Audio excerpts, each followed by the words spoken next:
Hello and welcome to Express News with me, Deepika, your daily half-an-hour window that brings you quick and crisp 100 news and updates from the country and the world in 30 minutes. Let's begin. India's External Affairs Minister Dr. S. Jaishankar, India's G20 Sherpa Amitabh Kant and other dignitaries along with G20 delegates participated in the plantation drive held in India's capital, New Delhi. The drive aims to promote India's agenda of lifestyle for environment and combating climate change. Indian External Affairs Minister emphasized India's stand on climate change. Indian Minister Hardeep Puri said that special emphasis was laid on climate financing, local culture and economic development, water security and urban planning in the G20 conference. Sixth flight under Operation Ajay with 143 passengers, including 2 Nepalese citizens on board, landed in the national capital, New Delhi, on Sunday. Director General of Nuclear Watchdog Agency IAEA Rafael Grossi has arrived in India. This is IAEA Chief's first visit to India. India's Ministry of External Affairs in a social media post said Grossi's visit will further strengthen India-IAEA ties across diverse sections. India's External Affairs Minister Dr. S. Jaishankar met IAEA DG and discussed the developmental significance of nuclear energy. The two leaders also exchanged views on non-proliferation and international cooperation. India's Foreign Minister stated that India will always be a strong and reliable partner of IAEA.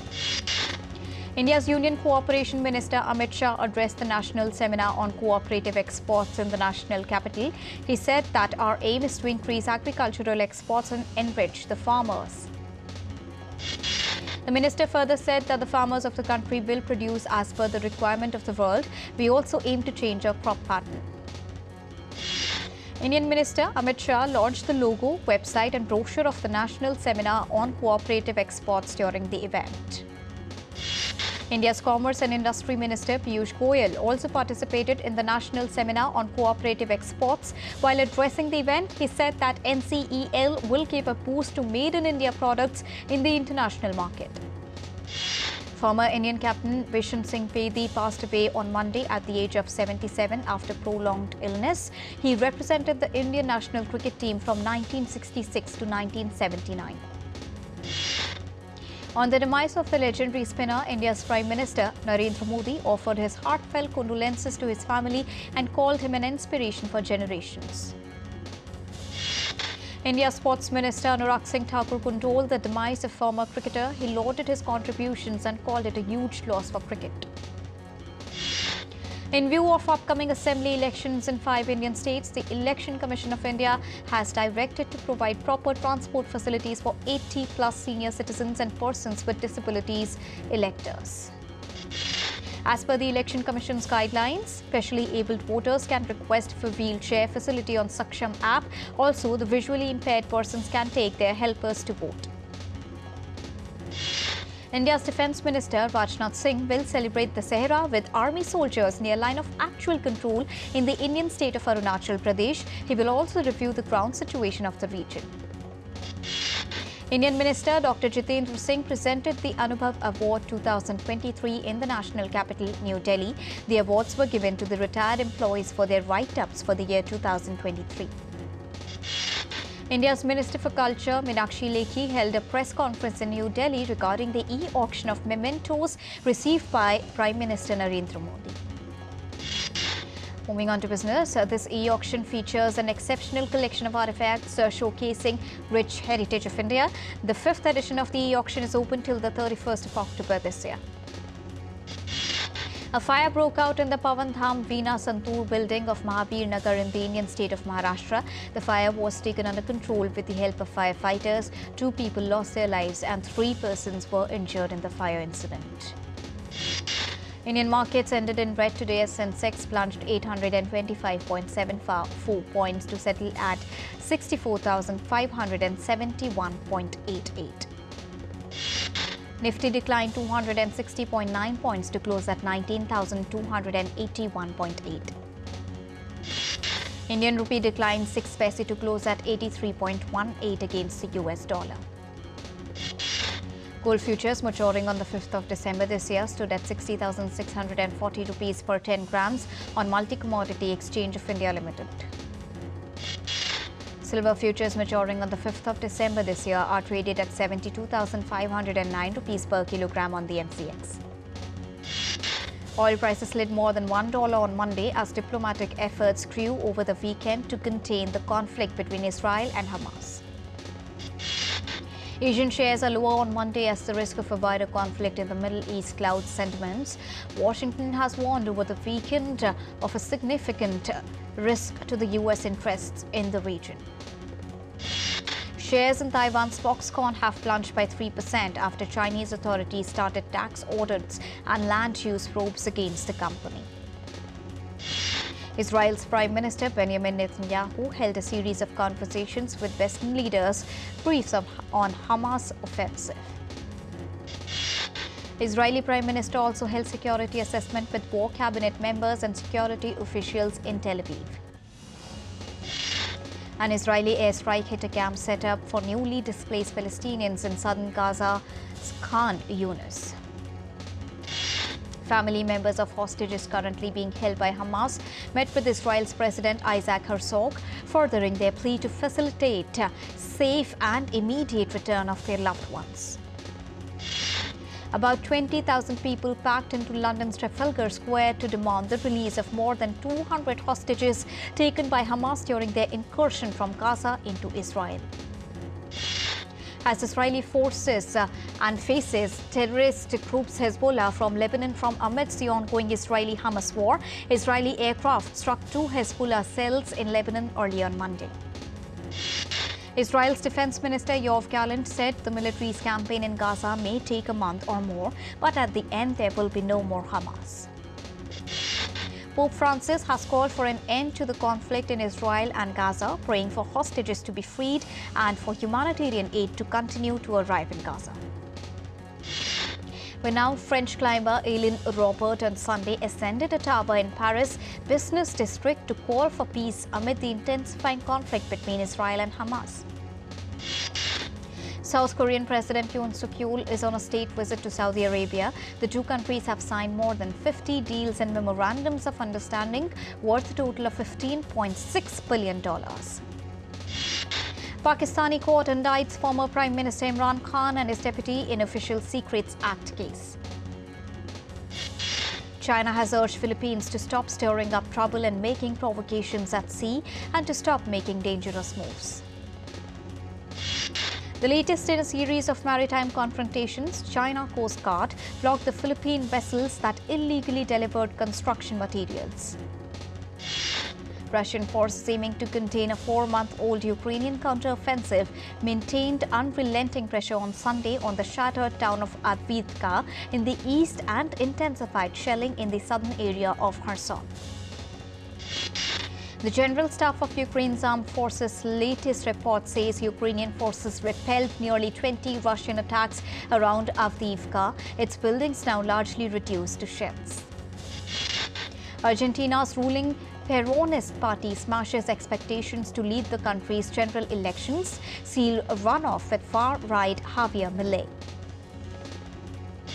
South Korea, together with Japan and the United States, held a joint aerial exercise near the Korean peninsula on Sunday.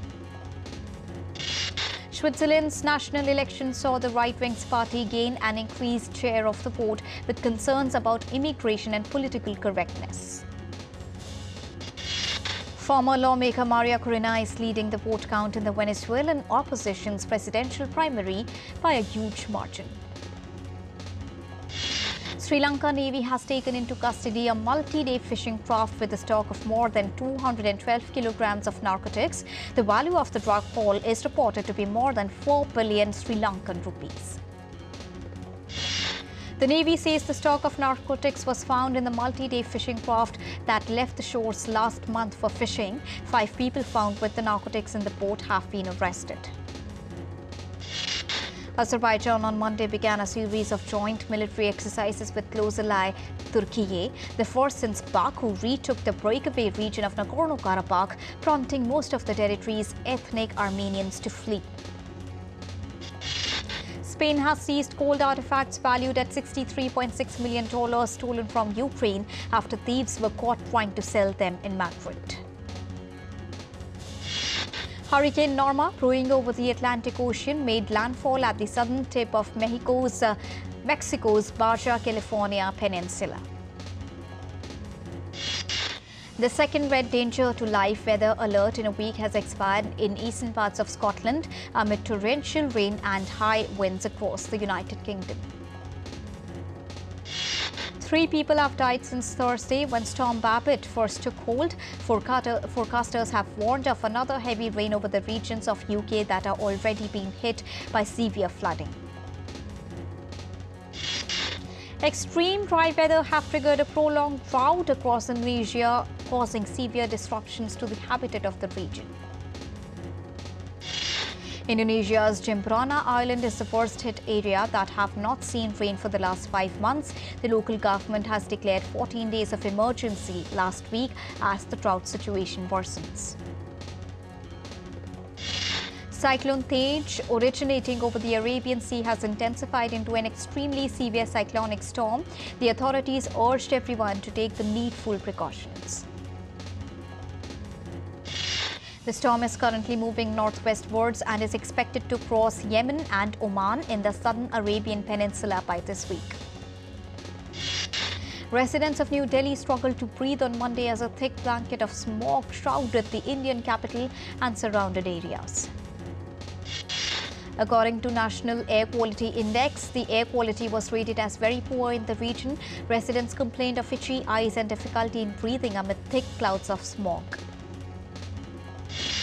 Mexico City's streets came alive on Sunday night as hundreds of skeletons paraded on the capital's main boulevard. At least hundreds of Mexicans painted and got dressed up as the iconic Mexican skeleton La Catrina for pre-Day of the Dead celebrations. The parade is one of the city's many events for Day of the Dead, in which families remember their dead and celebrate the continuity of life. 2 wild giant pandas were captured by camera enjoying their sunbath at a natural reserve in Hansong city of northwest China. The rare footage was shot by staff members of the Changqing National Natural Reserve in Hansong during patrolling. Flocks of sheep replace beeping cars in central Madrid for a ritual that follows ancient herding routes. The annual event allows shepherds to use the traditional routes to herd their livestock, heading to southerly pastures for the winter.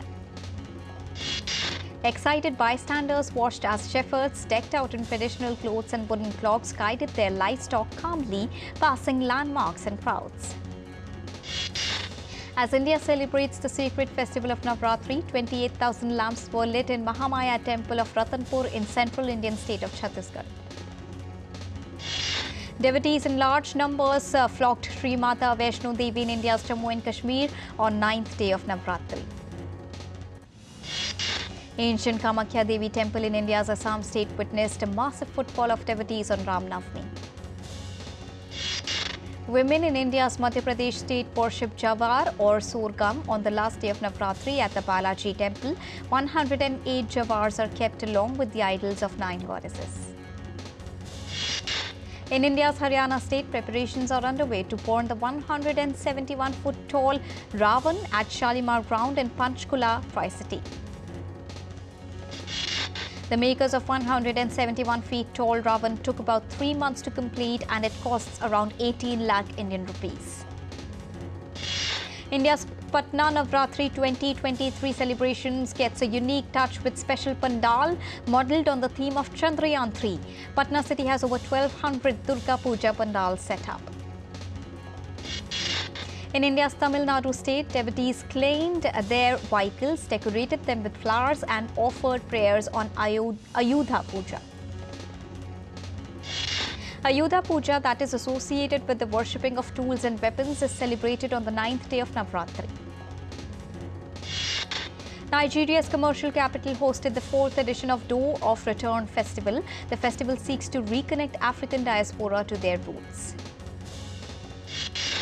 The event ended with the arrival of African diaspora guests returning on boat to land, signifying the return of thousands of African slaves taken via same port more than 400 years ago. Guests were led to see relics from centuries ago, including the attenuation well, where slaves were forced to drink from, after which they became less aggressive. Indian-born novelist Salman Rushdie received on Sunday the prestigious Frankfurt Book Fair Peace Prize for continuing to write despite enduring decades of threats and violence. The author spent years in hiding after Iran urged Muslims to kill him because of his writing. South Korean b-boy Hong 10 and Japanese b-girl Ami were crowned winners of the Red Bull PC One World Final in Paris. 16 of the best b-boys and b-girls descended on stage Roland Garros for the world's largest one-on-one breaking dance tournament. Hong 10 defeated Canada's Phil Wizard in the men's final, while Ami got the better of China's 6-7-1 in the women's decider. Star Studios and Cineone Studios' upcoming thriller called Apurva's first look was launched at an event in New Delhi. Actress Tara Sutaria, who will be seen as the lead in the upcoming movie Apurva, also visited Delhi's prestigious Love Kush Ramlila along with the film team. Action thriller Apurva will arrive on OTT Disney Plus Hotstar on the 15th of November. Moving on to sports, Bangladesh-based spearhead Taskin Ahmed is likely to miss the next game against South Africa due to shoulder injury. IPL franchisee team Rajasthan Royals have roped in former New Zealand pacer Shane as assistant coach and also the team's new fast bowling coach ahead of next year's IPL season. In the ongoing Asian Para Games, India's Prachi Yadav opened India's medal tally, winning silver medal in canoeing. India clinched all 3 medals in men's club throw F51 category. Pranav Surma bagged gold, Dharambir settled for silver and Amit Saroha bagged bronze. In men's high jump T63 category, India swept the podium. Shailesh Kumar bagged gold with a games record of 1.83 meters jump, followed by Mariappan Thangavelu who bagged silver and Ram Singh Padiyar who bagged bronze. The designs of the emblem, mascot, torch and other core elements of the 4th Hangzhou Asian Games show China's profound cultural heritage and unique Oriental aesthetics. The emblem includes an athlete on a wheelchair striving forward, exuding dynamism and energy as well as passion. Barcelona secured a hard-fought 1-0 victory over Athletic Bilbao in the Spanish league as 17-year-old Marc scored in 30 seconds into his debut. Manchester City has said that it would take action against a small number of individuals for their offensive chants against Bobby Charlton, who passed away on Sunday. Red Bull's triple world champion Max Verstappen held off a charging Lewis Hamilton to take the 50th victory of his Formula One career and record-equaling 15th of the season at the United States Grand Prix on Sunday. And South African probes allegation of verbal abuse by its player Pongi. It is alleged that he swore at England flanker Tom Curry during Rugby World Cup semi-finals in Paris. During the match, Curry complained to referee Ben O'Keefe, but no action was taken. And that's all in Express News for now, but news and updates will continue here on DD India. So don't go anywhere, keep watching and keep tracking DD India for all latest news and updates from the country and the world. Thank you so much for joining us right now.